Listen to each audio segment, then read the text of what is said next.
Okay, the fifth thing that I want to talk about kind of ties in hand with number four, but it's going to be flexible and be prepared. Let's start with being prepared. That simply means having backups of everything. Let's say you pull up to a show and you have one microphone and it's literally just, it's dead. It's not working. You've got to have a backup mic or else you're not going to perform. And the worst thing you could do is literally go up to the owner of the establishment and be like, I can't perform today. My mic's broken. That looks awful. So be prepared. Be prepared with, like I said, backups of everything, an emergency kit, whatever it is, and be flexible. One thing that you'll start to notice is when it comes to live music, I know the truth kind of hurts here, but in a lot of cases, you're kind of, in a lot of circumstances, the last thing to kind of be thought of. When it comes to, say, you're playing a wedding gig, I'll give you an example.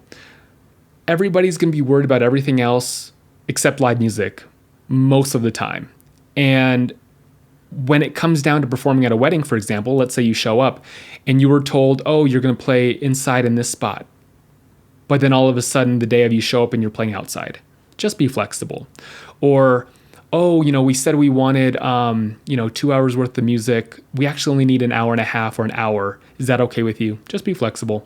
Those are things, again, when it comes down to being easy to work with, like I talked about in spot number 4. But these are all, I guess we can say, 4 qualities now that we just talked about that are really easy things to make sure that you do, but you just have to be mindful of them and just go along with the flow.